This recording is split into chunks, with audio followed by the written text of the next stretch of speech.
¿Te gustaría saber para qué sirve realmente el CONAPRED? ¿Conocer sus antecedentes y sus logros?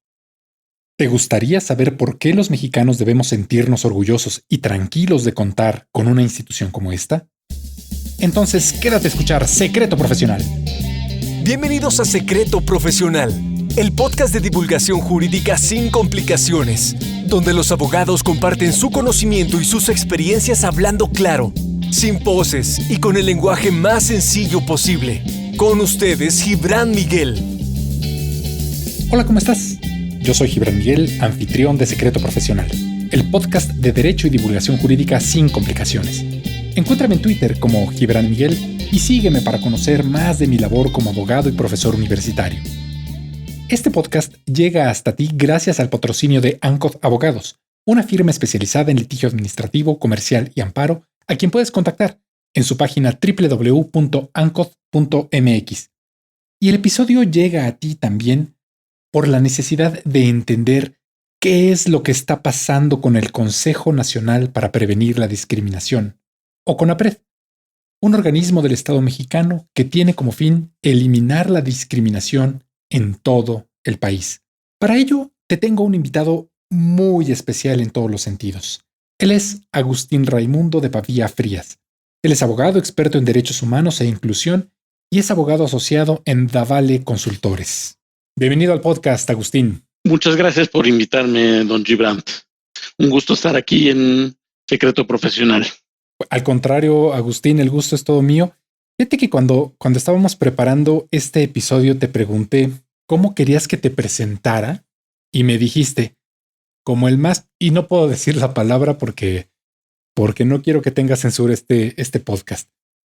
Pero nuestros oyentes, pues yo creo que ya están imaginando a qué me refiero. Es una palabra que empieza con chi y termina con gon, ¿no? Pero déjame decirte que sí eres una persona verdaderamente admirable por todo lo que has hecho y has logrado. Cuéntame, por favor, Agus, cuéntanos a todos, ¿cómo podrías resumir tu experiencia, primero, de estudiar Derecho en una de las mejores escuelas del país? Y segundo, tu experiencia como abogado, pero con discapacidad. ¿Cómo fue ese convertirte en abogado y cómo es ese ser abogado con discapacidad? A ver, vamos a resumir esto de manera sencilla. Yo cuando era adolescente me negaron ingreso a una secundaria porque tenían temor que me iba a caer de las escaleras. Ese es el primer acto de discriminación, primera vez que vi que era la discriminación y juré que no me iba a volver a pasar. Entonces ese es el motivo por el cual decidí estudiar en una de las mejores escuelas, originalmente con la idea de voy a aprender a ser abogado, si me discriminan me voy a defender, y además siendo abogado, yo no me voy a tener que pelear con personas que no me quieran, yo voy a poder comprar un mundo accesible. Llegando a la escuela, me di cuenta que hay un valor humano y te valoran como persona, te apoyan, y eso me abrió la puerta a ir a eventos y ver todo lo de discapacidad. La escuela sí es bien difícil. El único motivo y razón por que pude pasar de la escuela fue que yo pensaba todo en términos de discapacidad. Yo cómo veo esta materia en términos míos, cómo yo lo puedo utilizar. Como lo hice personal todo, pude aprender esos aspectos. Y ya después, iniciando a trabajar, litigando, no encontraba mi manera de ser, todo eso. Y empecé por azares del destino en mi tesis a buscar asuntos de discapacidad y ir a foros. Y es cuando me di cuenta que nadie les contestaba y apoyaba a padres, hijos y personas con discapacidad. Cosas sencillas de tengo derecho, pero ¿cómo lo ejerzo? Yo no sabía cómo ejercerlo, pero es de sé leer la ley, sé que hay unas leyes contra la discriminación. Pues originalmente, pues yo te digo cómo hacer una demanda.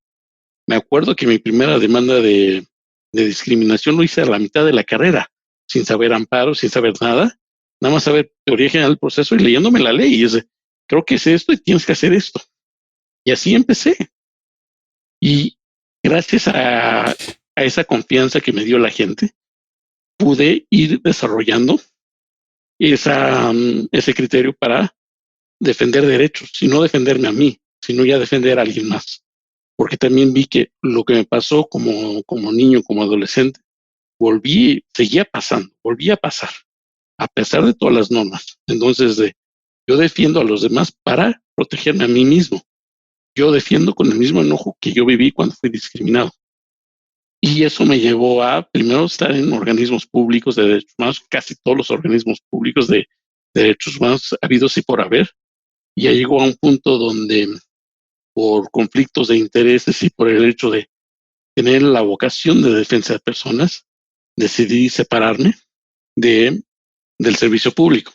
En ese inter también empecé a ser profesor de la Universidad Panamericana para Derechos Humanos y Personas con Discapacidad a nivel de maestría. Soy profesor de temas selectos de derechos humanos, o sea, les enseño cómo argumentar a mis alumnos y alumnas cómo combatir la discriminación y les pongo los casos que he vivido y llegó este caso, ¿cómo se resuelve? Ah, ¿verdad? No es una teoría.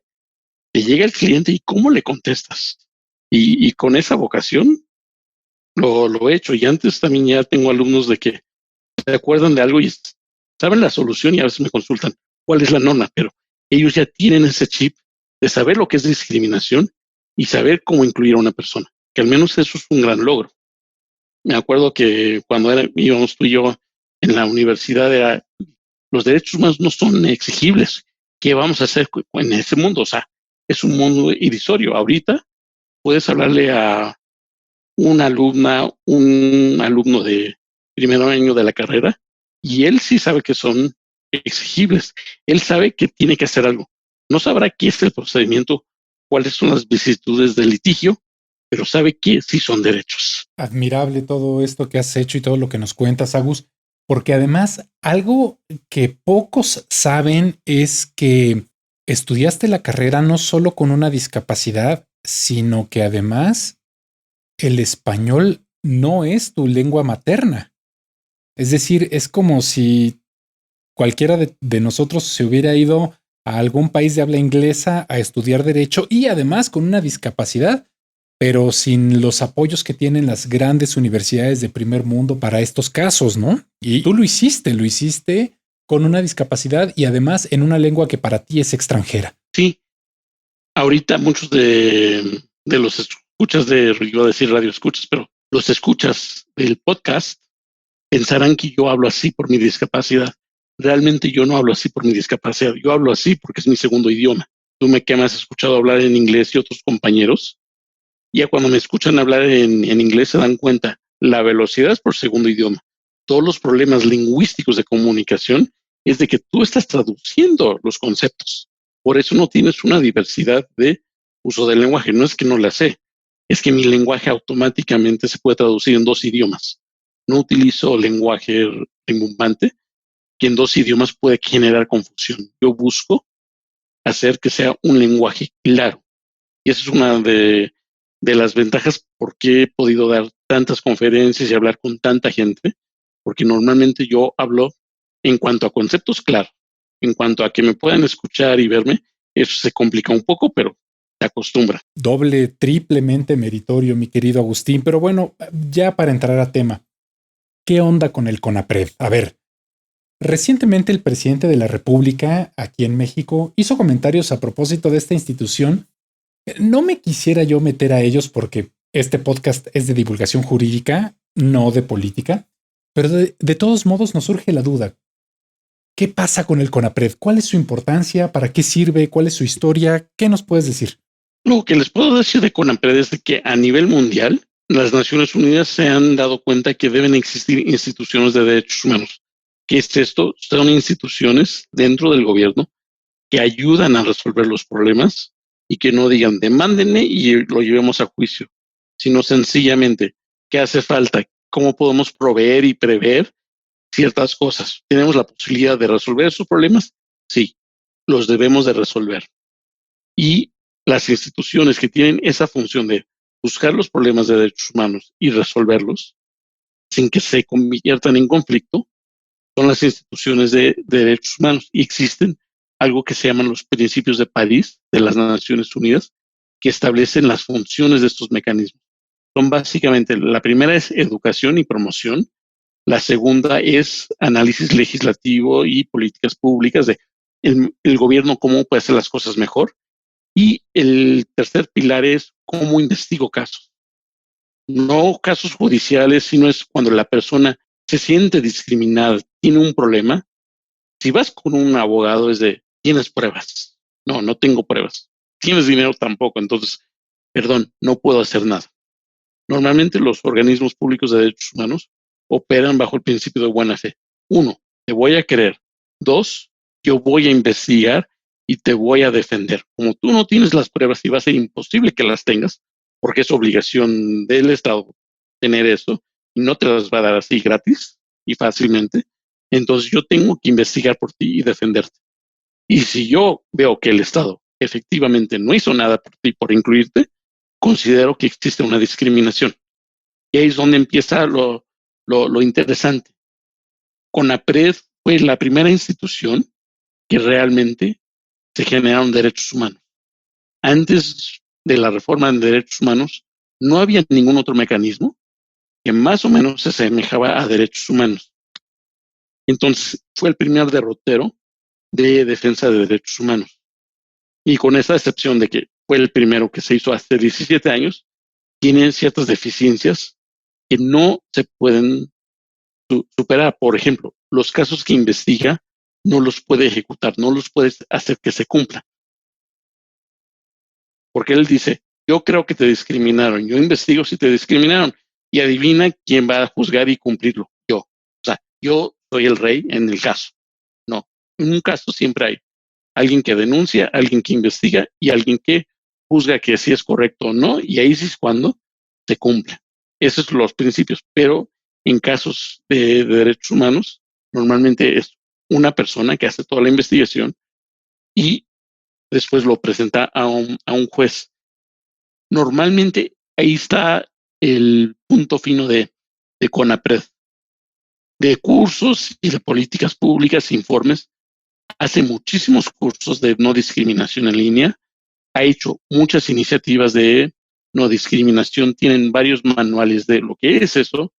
Yo utilizo muchos de los documentos de CONAPRED para enseñar mis cursos de derechos humanos o de discapacidad. Esos son excelentes. El punto fino de CONAPRED es cuando denuncias los casos de discriminación. Estadísticamente, si denuncias un caso de discriminación, están diseñados y son muy buenos a llegar a un arreglo. Y ese arreglo, ¿sabes lo que es?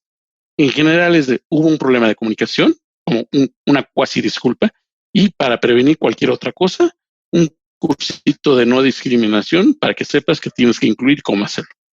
Y rara vez cambiamos cómo hacemos las cosas, cambiamos las operaciones y qué hacemos.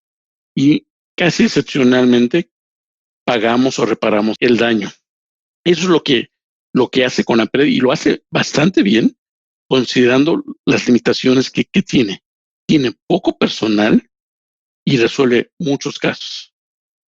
Y a ver, yo lo que veo es una institución que tiene tan solo 17 años, como tú bien lo estás comentando en este momento. Y creo yo que las instituciones son como los seres humanos. Van desarrollándose con el tiempo, van mejorando y muchas de estas mejoras son el resultado de la prueba y el error. Entonces, una institución que tiene 17 años, pues tiene todavía mucha vida por delante, tiene mucho que mejorar, pero pues por lo que me cuentas, creo que es una institución de la que todos nosotros como mexicanos tendríamos que sentirnos orgullosos. Y tú que eres un usuario particular de los servicios de este consejo, pues yo creo que nos podrías decir, y nos lo estás diciendo, que CONAPRED hace muy bien su trabajo, sí, ¿no? Sabiendo qué hace CONAPRED y cómo manejar CONAPRED, qué pedirle, en el pedir está el dar, como diría el dicho, sabes lo que está, lo que se puede lograr. Me acuerdo de un caso que yo lo hice así por convicción, porque era un caso de que se llamaba Beto. Él tiene una discapacidad como la mía que se llama parálisis cerebral. Su hermana, que era funcionaria de casilla, la capacitaron para negarle su derecho al voto por su discapacidad, considerando que era una incapacidad. Ella dijo, esto no es posible. Y entre esos nos conocimos y en algún momento 5 días antes de la elección presentamos cómo es posible que estés capacitando que no voten personas con discapacidad. Esto es discriminación. Iniciamos el caso, dijimos, ¿sabes qué? Son 5 días, mandamos la queja, contestaron la queja, hicimos la respuesta de conocimiento del público en general, el público se enojó y la autoridad del INE dijo, ¿sabes qué? Vamos a llegar a un arreglo. ¿Por qué? Porque yo no les decía, lo único que tienen que hacer es capacitar bien. No tienen que cambiar la ley, nada más tienen que hacer que su manual de capacitación sea correcto. Y se logró hacer el cambio del manual de capacitación. Ese es un caso de éxito. Pero en otros casos, por ejemplo, de aseguradoras, que a mí me pueden asegurar, pero me van a decir, yo necesito un bastón o cualquier apoyo humano técnico. Según el mismo aspecto de la ley y el contrato de seguro, cualquier apoyo humano como bastones o terapias están excluidas del contrato de seguro. Entonces, si yo me caigo, acabo del hospital, me van a decir, no, no está previsto. Resulta ser discriminador si me incluyen, porque no van a prestar el servicio. Y peor aún, cuando me ven con discapacidad o condición preexistente, me dicen, de plano, ni te aseguro. ¿Por qué? Porque estás enfermo.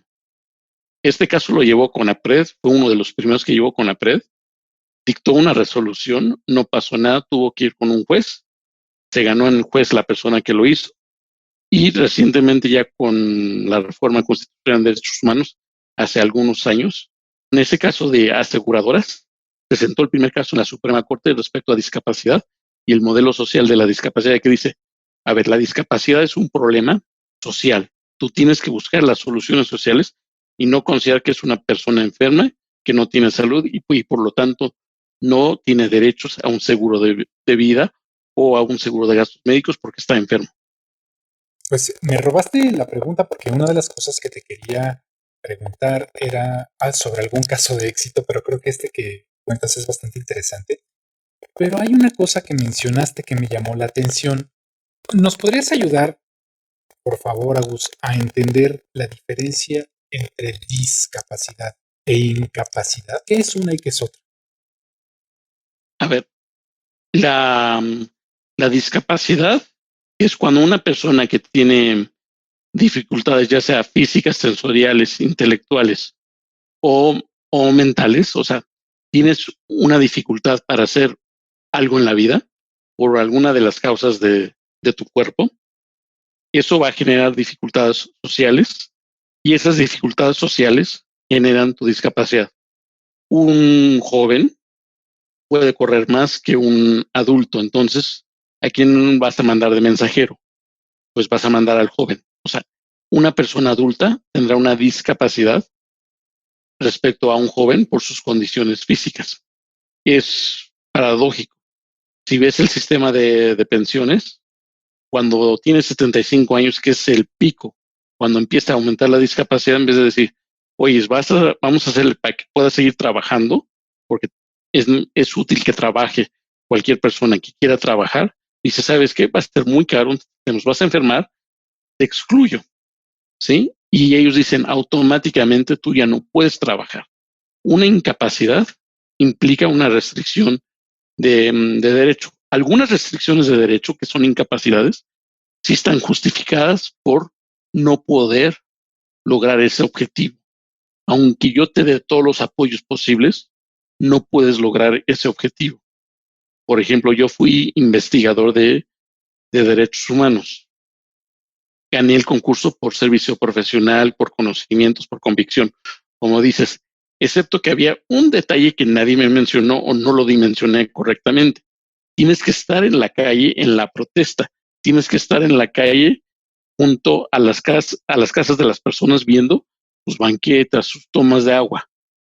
Para mí, ese requisito físico es muy demandante y que yo en la noche regrese a trabajar en los casos.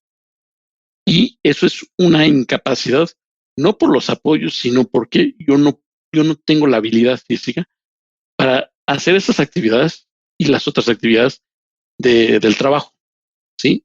no es de que me estén restringiendo los derechos, sino es de yo no puedo cumplir las características necesarias para cumplir ese trabajo. Es que solo escuchando de viva voz a quien padece este tipo de condiciones es cuando realmente hacemos conciencia de lo importante que es este tema y por consiguiente también de lo importante que es que contemos con una institución como CONAPRED, porque justamente sirve para, si no solucionar, por lo menos para aliviar un poco este tipo de problemas que pueden resultar discriminatorios, ¿no? Sí, por ejemplo, ahorita de un caso de incapacidad, discapacidad que es absurdo y viene muy al caso. La incapacidad normalmente es un proceso de tutela para garantizar que la persona no le quiten el dinero y todo eso. Es carísimo, el juez lo tiene que hacer con 2 médicos. Tienes que revisar el asunto cada 2 años para saber que no le roban dinero a la persona. Carísimo y largo, ¿no? Sí, pero para personas con discapacidad que no se pueden comunicar, que se les va las ideas de los números, de las fechas, que dónde firmo, que a dónde voy, esos detalles mentales que a todos se nos va. Por ejemplo, una persona con discapacidad intelectual llega al mostrador para pedir su pasaporte porque quiere viajar y les hacen las preguntas, como no las puede contestar, automáticamente dicen, usted no puede hacer nada, usted váyase con un juez. Y hasta Relaciones Exteriores se da cuenta de, a ver, aquí cuál es el problema, con que nada más llega un familiar y le explique a la persona, sabes que él no entiende, más lento, con más tiempo, déjame explicarle con conceptos que él maneje, déjame llenarle yo la solicitud, después se la explicamos para que la firme, correcto, y yo la firmo porque ya la ayudé, a que no exista ninguna duda. Hizo eso el trámite. En Relaciones Exteriores ya permite eso por reglamento. Sin embargo, he conocido varios casos que por capacitación de las personas de Relaciones Exteriores siguen viendo a una persona con discapacidad como una persona con incapacidad. Yo he tenido que decirle a CONAPRED, oye, CONAPRED, recuérdale a Relaciones Exteriores que tiene el formato número B en pasaportes para personas con discapacidad. No es el formato de incapacidad. Así de sencillo. Cambia el formato. La ley lo permite, el reglamento lo permite. Nada más que no está capacitado. No nos vayamos a un juicio. No, esa es la ventaja de CONAPRED. Si es algo tan sencillo, haz el trámite A en vez del trámite B porque es incluyente. Eso tarda 15 días, un mes. Si te vas al amparo, te va a tardar un año. Para eso justamente sirve una institución tan importante y tan valiosa como CONAPRED. ¿Qué pasaría si desaparece? A ver, si desaparece, tenemos la ventaja que normalmente, y ya con la reforma constitucional en derechos humanos y la nueva visión, tanto de abogados como del Poder Judicial, varios de los casos de discapacidad ya los está resolviendo el Poder Judicial. ¿Sí? Y los está resolviendo relativamente rápidos, en un mes, 2 meses. Una vez que ya les queda claro qué hacer, pueden hacer las cosas rápido. ¿Sí? Pero no están tan rápido como CONAPRED. El Poder Judicial, para que actúe, normalmente tarda 10 días. CONAPRED, bien funcionando, te llama telefónicamente, contestas telefónicamente, se resuelve el asunto y eso tarda 3 días. O sea, es un cambio de tiempos. Es una situación de tiempos y de especialización. En el amparo, a fuerzas vas a necesitar un abogado y ahí en CONAPRED no lo necesitas. O sea, sí hay manera de que exista la defensa. Por ejemplo, la Defensoría Pública Federal, ya por acuerdo del Consejo de la Judicatura Federal, y para que me entiendan lo que en palabras llamas lo que pasó es de el presidente de la Suprema Corte, el doctor Saldívar, firmó un papelito que permite que cuando llegues a la Defensoría Pública Federal, que son abogados del Poder Judicial, y si eres persona con discapacidad, te atiendan tu caso de manera gratuita. Y además de eso, él tiene un programa de capacitación, ordenó un programa de capacitación y hay un mecanismo de seguimiento, de supervisión, que traten bien a la gente, que traten bien a las personas con discapacidad, que no sean con los estereotipos de, no, es que no puede. No, ese es el viejo modelo. Hay organizaciones de la sociedad civil que vigilan que estén bien capacitados los abogados que te atienden en la Defensoría Jurídica Federal. Lo comento porque yo formo parte de ese grupo de supervisión y he visto cómo lo han hecho. Entonces, al menos tengo la confianza que hay otro mecanismo y no necesariamente sea el CONAPRED. Me gustaría que fuera el CONAPRED por la experiencia, por la visión de atención, pero el Poder Judicial Federal ya desde antes de la posible desaparición de CONAPRED se puso las pilas y ya fortaleció los mecanismos de protección de casi todos los grupos que podían sentir una discriminación. Bueno, pues esperemos que no sea necesario que el Poder Judicial siga saliendo al quite, porque la verdad es que tienes toda la razón. Yo también, como abogado, he vivido la forma en cómo los funcionarios de CONAPRED tratan a los usuarios y de verdad es fenomenal. Vaya, una cosa que no he visto en ninguna otra dependencia pública, en ninguna otra oficina del Estado en todo nuestro país, es letreros en náhuatl, en maya, si mal no recuerdo, creo que también en purépecha, además de braille y español. Es algo que no cualquier institución pública se ocupa en hacer, así que sí, definitivamente creo que como CONAPRED no hay dos. ¿No crees tú? Sí, porque aquí la diferencia es, CONAPRED lo que le importa es la persona. El valor que está buscando es no victimizar. O sea, está diciendo el proceso de justicia es complicado, pero yo no te lo voy a hacer más complicado. Yo no voy a generar estrés. Yo voy a hacer todo lo posible para que te sientas bien y que en el proceso tú veas que el derecho te funciona. Ya cuando eres juez o abogado, tu función no es proteger a la persona, los sentimientos de la persona. Tu función es proteger las instituciones del derecho y la sociedad. Si la persona te está llorando, si tu cliente te está llorando, si no tiene razón tu cliente, tu obligación es presentar su promoción y hacer los aspectos. Esa es la gran diferencia y el gran reto que tenemos como abogados de tener ese trato humano y esa sensibilización para atender a las personas. Tú mismo me dijiste, Gibran, una de las razones por que me he desenvuelto tanto a nivel profesional como a nivel como servidor público es de, yo sé que yo siendo servidor público, la persona que está enfrente de mí seré yo en un día. Entonces, yo trato a las personas como quiero que me traten a mí. Y esa sensibilidad de, yo sé cómo va a ser el resultado, pero de qué manera lo hago, que todos entendamos y que te sientas atendido, escuchado. Totalmente, Agustín. La verdad, tengo muchos temas todavía aquí en el tintero y me gustaría seguirte haciendo preguntas, pero no quiero abusar del tiempo de nuestra audiencia. Así que pues ya vamos a ir cerrando. Dime, por favor, como tú sabes, aquí en este podcast hablamos claro, sin poses, con el lenguaje más sencillo posible. Dime, por favor, para ti, ¿qué es el derecho y por qué es importante para la sociedad?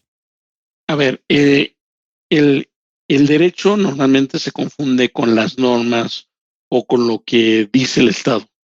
El derecho es cómo quieren que te traten a ti y trates a los demás. Hay un dicho de Ulpiano, es la justicia, es la justa razón escrita en los corazones del hombre. O sea, hay un sentimiento de justicia de cómo debes tratar a la persona. No importa que la sociedad esté mal, la norma está mal, tú como persona sabes cuál es la solución justa y el derecho te debe dar las herramientas para buscar esa solución justa. Precisamente por eso es tan importante que los abogados sepamos derechos humanos, porque si ves una injusticia en tu sistema, las herramientas para lograr la justicia son todas las herramientas de derechos humanos. ¿Por qué? Porque ellos no se van a la forma, sino al fondo, a la persona.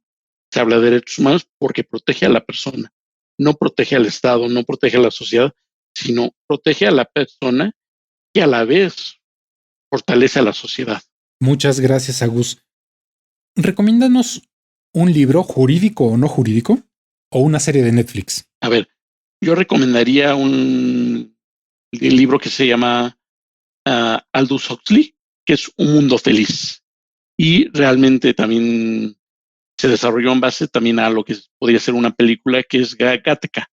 Y ahí es donde empiezas a ver de el mundo y la sociedad, cómo te condiciona a discriminar o a tratar a la gente distinta y cómo una persona puede eliminar esas barreras de condición y superar su propia condición con el esfuerzo y sabiendo cómo funciona y ganarle al sistema social que es clasista, que es determinante. Perdón, pero me gusta ese libro porque promueve la inclusión. Oye, pero es que además, tanto el libro como la película también te muestran un poco cómo de costoso es a veces salirte del molde, ¿no?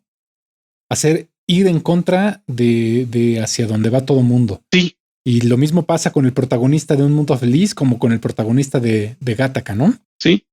Ese es el valor del carácter, la valentía.